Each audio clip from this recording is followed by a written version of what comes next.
In the courts of power, rulers rise or fall not by the strength of their armies, but by the voices they choose to heed. So it is within the kingdom of the mind.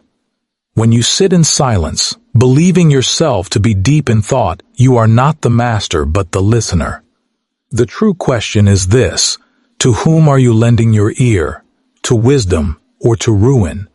When a man sits alone in his chamber, believing himself to be deep in thought, he imagines he is the master of his mind. He believes that what arises within him belongs to him, that the voice he hears in the silence is his own. Yet this is a grave mistake, for thought is not a solitary act. Thought is listening. It is the receiving of counsel, and counsel does not always come from noble advisers. Just as a prince is surrounded by ministers, generals, and spies, each whispering their advice, each with their own hidden motives, so too is your mind filled with many voices, each demanding your ear. When you think, you are not creating something pure and original. You are instead hearing echoes of past experiences, of teachings absorbed from childhood, of fears planted by those who once sought to control you, of desires shaped by ambitions not entirely your own. These voices disguise themselves as your thoughts, but they are in truth fragments of all who have touched your life. Consider this carefully, for it means you are never alone in your mind. Every judgment you make, every hesitation, every bold resolution is colored by voices you have permitted entry into the fortress of your consciousness. The man who is naive believes these voices to be harmless. He assumes that because they are inside him, they are his servants. But just as a careless ruler can be overthrown by the advisers he trusts too much, so can you be betrayed by the voices within. A fear implanted long ago can rise and halt your action at the moment of greatest opportunity. A word of discouragement, spoken by another in some distant past, may echo in your mind and convince you that you are incapable, even when the path is open before you. In this way, a man may fail not because of external enemies, but because the voices within him have staged a silent rebellion. To think, therefore, is to hold counsel. It is to sit upon a throne and listen to arguments from all sides.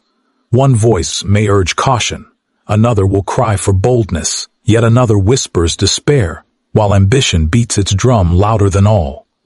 If you are unaware of this dialogue, you are like a ruler blindfolded at his own council table, signing decrees without knowing whose hand guided the pen.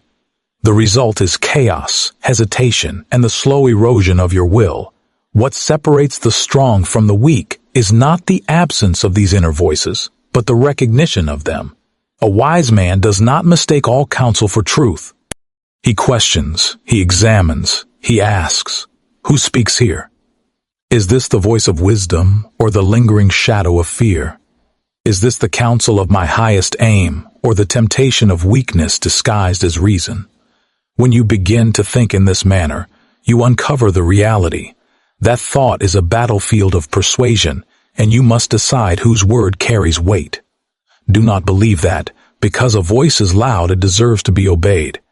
Many a state has been ruined because its ruler listened to the loudest advisor rather than the wisest. In the same way, many lives are wasted because men obey the strongest emotions in their minds rather than the most strategic thoughts. Anger, fear, lust, envy. These speak with the tone of urgency, demanding immediate obedience. But urgency is not truth, and force is not wisdom. If you yield to these voices without question, you are not the master of your mind, but the slave of its most unruly inhabitants. Understand this. Your mind is a council chamber. Some voices are noble, forged from experience, discipline, and reflection. Others are treacherous, born of weakness, planted by enemies, or carried in from the careless words of others. When you think, you are not speaking, you are listening. You are weighing counsel, even if you are unaware of it.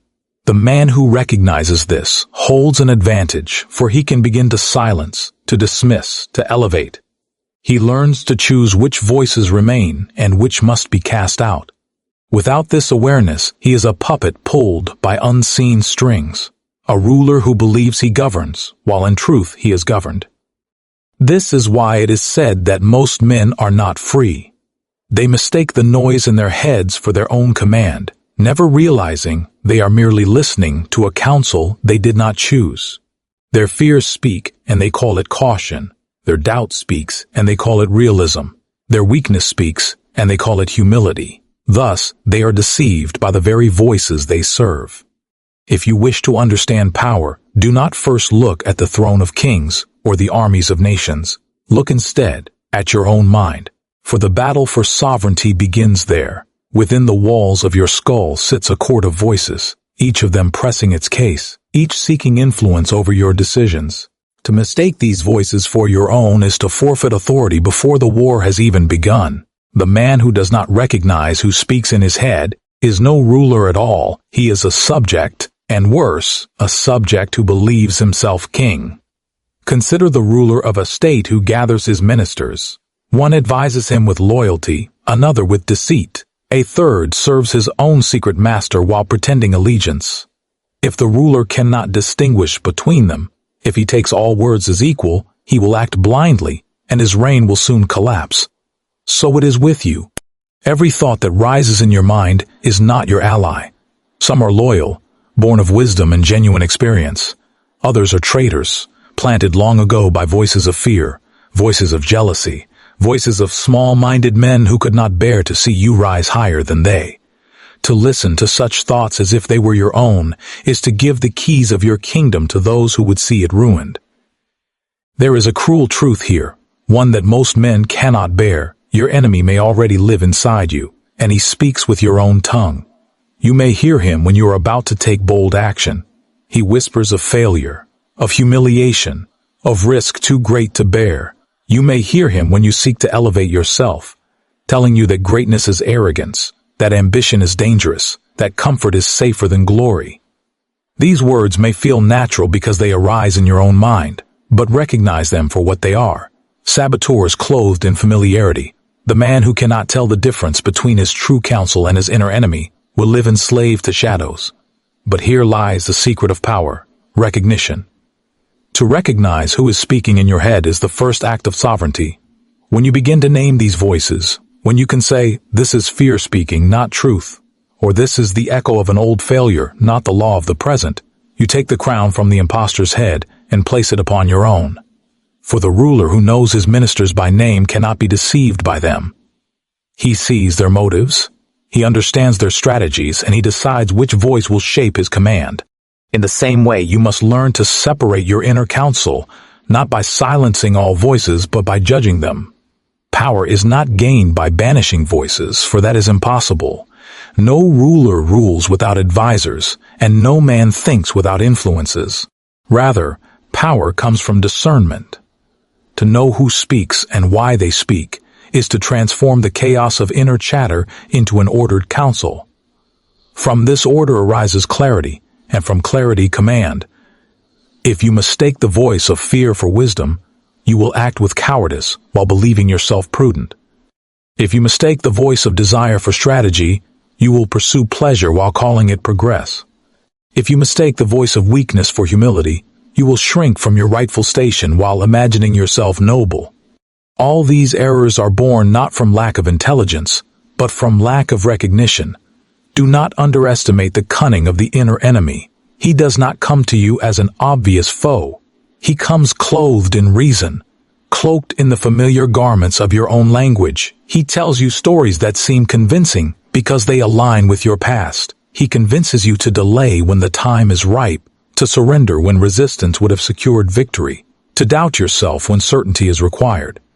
Many men go to their graves, never realizing they lived under the counsel of a traitor who wore their face and spoke in their voice.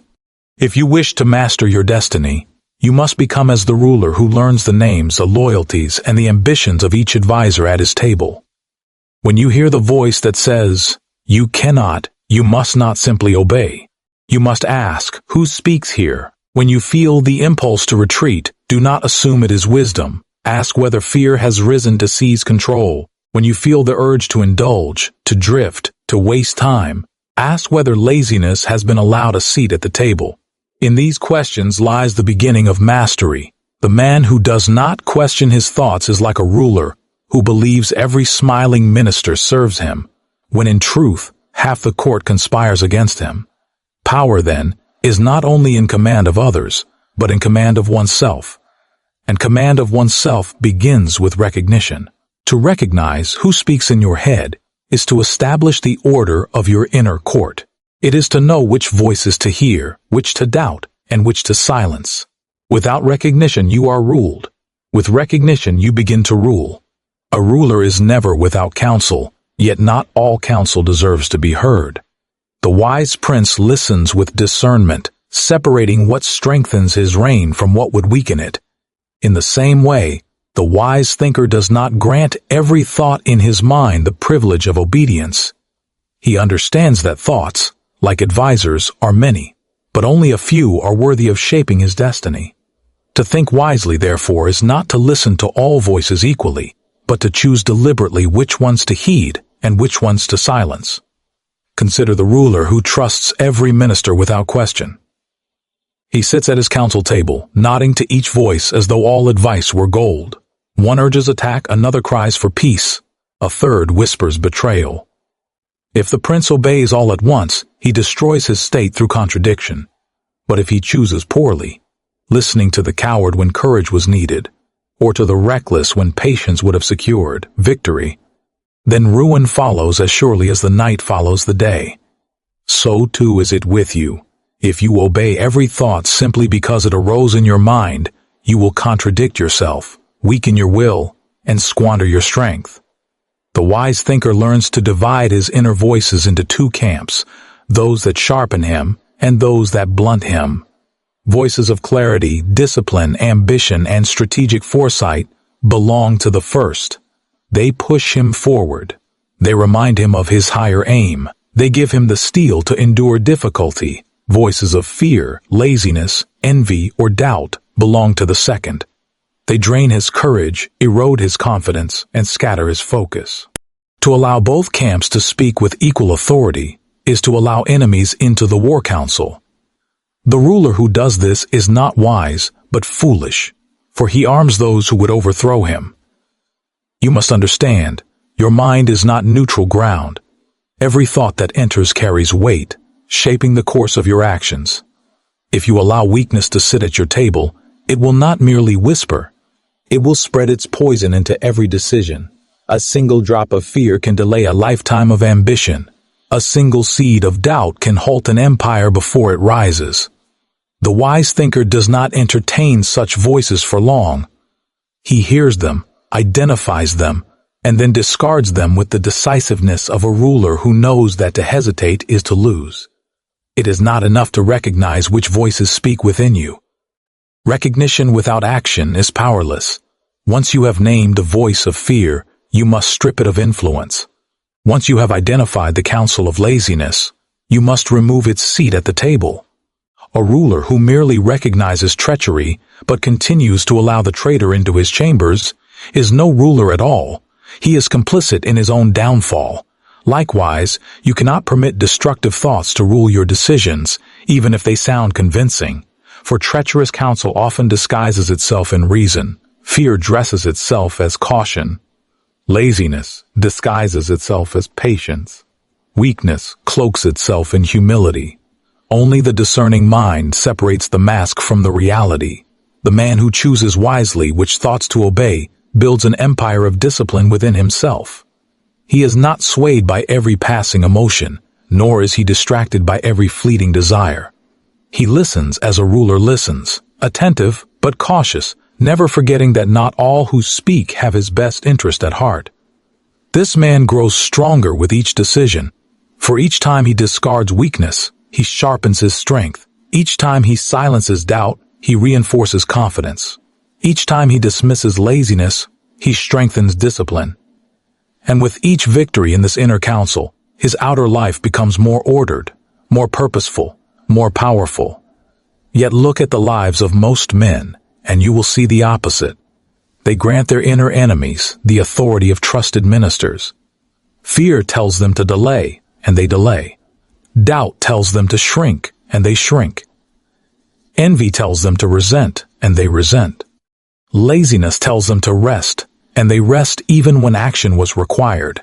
These men believe themselves thinkers, but in truth, they are ruled. They are puppets of the very thoughts they should have cast out.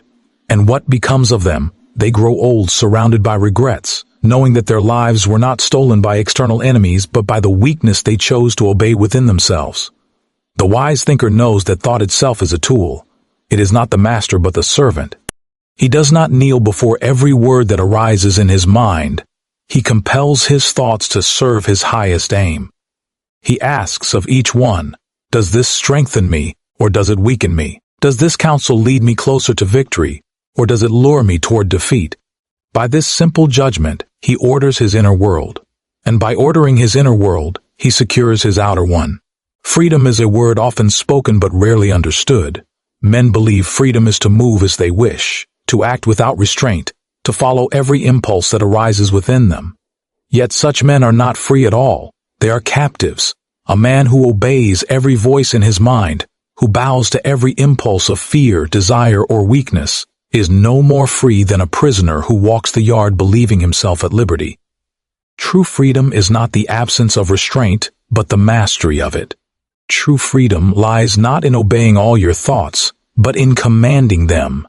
Imagine a prince surrounded by a restless council.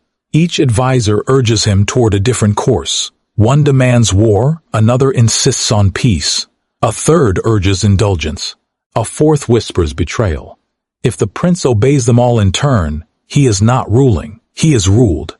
His kingdom will collapse, not because he lacked the power to govern, but because he surrendered authority to those who were meant only to advise.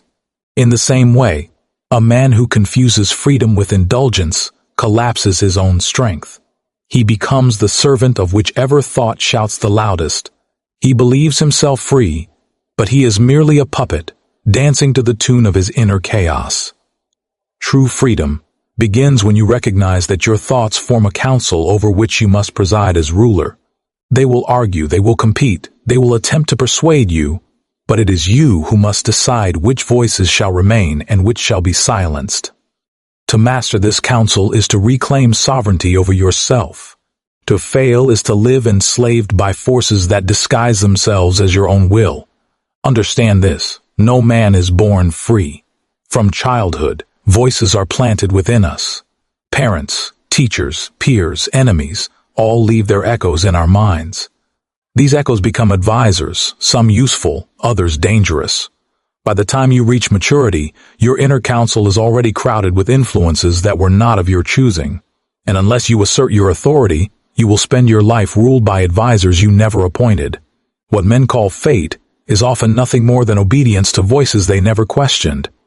But the man who takes mastery over his counsel begins to carve his own destiny. He does not silence all voices, for even the cunning advisor may sometimes speak truth. Rather, he orders them. He weighs their counsel, tests their motives, and then chooses with authority. He knows that fear may protect him in one instance, but betray him in another. He knows that desire may drive ambition when properly controlled, but destroy judgment when allowed to reign unchecked. He understands that weakness, cloaked as humility, can sometimes temper arrogance, but, if indulged, can also rob him of rightful power.